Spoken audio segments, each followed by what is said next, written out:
Okay, hips. So hips are a ball and socket joint, just like our shoulder. So we have a lot of motion available to them.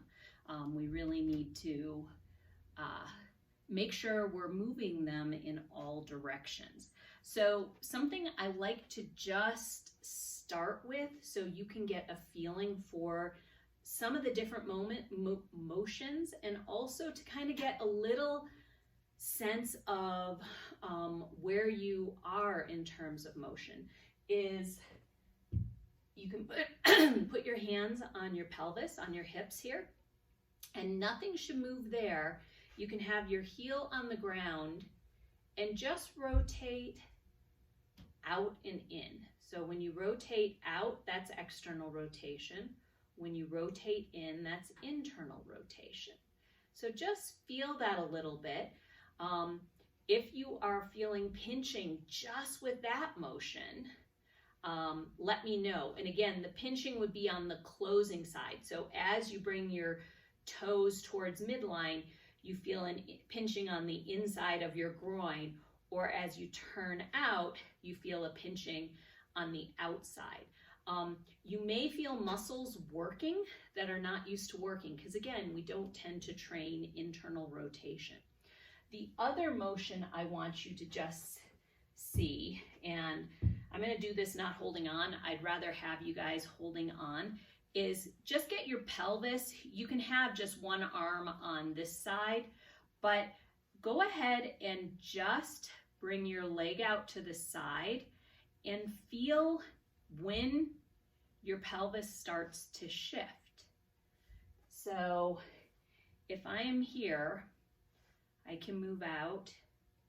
Right about there is where I start to feel I'm gonna lean to make myself feel like I have more hip abduction. So the hip is where there tends to be a lot of pelvic motion, because we feel like we should have more range. The one last motion is just to put your hand kind of on your low back and just feel how far can you bring your hip back before you start to feel yourself arching in your low back, or that the distance between your ribs and the front of your pelvis starts to flare. It like opens up like a scissors. We all have a lot less hip extension than we think. What we are usually demonstrating is that we're smashing the SI joint and we're moving into lumbar extension. True hip extension is only about 10 degrees, so a small amount, but most of us have about 0 degrees. So this is going to be an important place just to make sure that you are staying true to what your hip is and not going further back. Okay, and then the other thing is, this is not a balance exercise.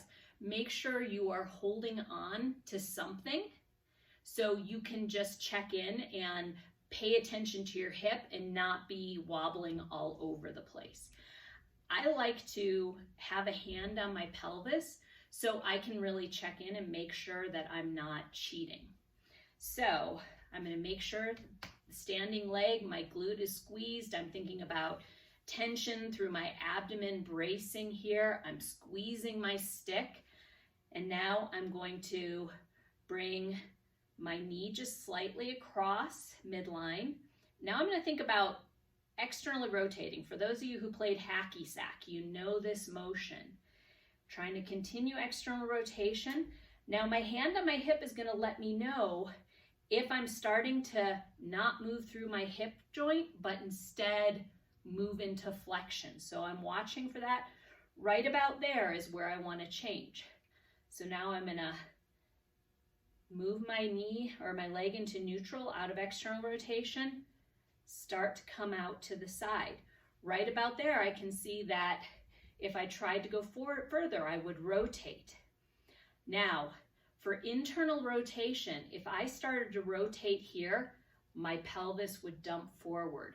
So from here, I'm going to try to keep this angle the same, but I'm going to drop my knee down a little bit. This is not a pretty circle, but it's my circle.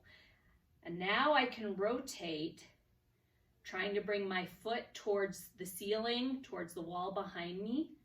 And now holding that, I'm going to bring my hip in extension and then bring my knee to meet the other. Check in, make sure I'm squeezing my other glute, I'm staying braced, squeezing my stick. I'm going to come behind me, come out to the side. And remember, I tested this earlier. I could probably cheat and make it look more, but this is my true hip motion. I'm going to start to rotate, come up into flexion, continue rotation, and then come back down. Again, this takes some practice.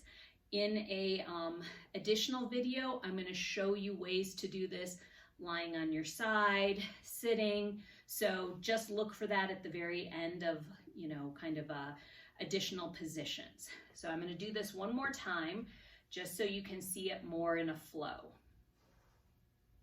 So rotate, come into flexion, open up into abduction. I'm going to let my knee drop just a little.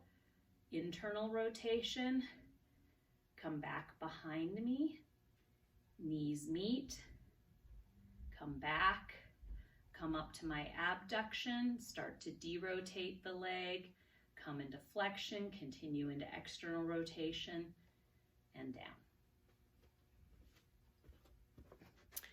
I wanted to give a hip variation because I know some are not able to stand on one leg and do the motion. You can do it lying down. So lie on your side, have some kind of pillow for your head. And in the same way that we talked about irradiation creating tension, you can do that. You can kind of push into the ground with your upper extremities. You can squeeze your hands together, whatever makes you feel like you can tense your upper body a little bit. Lower leg can be positioned what feels comfortable. The big thing is I want to keep my hips stacked and I want to watch that rib flare. So I want this to be very quiet. I find it's easy to want to make your motion bigger than what it truly is for the hip. So here I am, I'm going to hold tension. I'm going to bring my knee up and out. And again, being very aware that I'm not opening my pelvis out. You can always put something behind you just to start to be aware, when I come up, do I knock that over? So here I am, I lift out. I rotate like I'm trying to turn the bottom of my foot to the ceiling and then continue to extend back, really watching that I'm not increasing this flare in my abdomen. Bring these together and then reverse. Again, moving just through the hip, keeping this solid, no flaring, and up, and then rotate, knee towards shoulder, and then back down. So one more time, knee up, out, rotate, come behind you, keeping ribs to pelvis, and then reverse.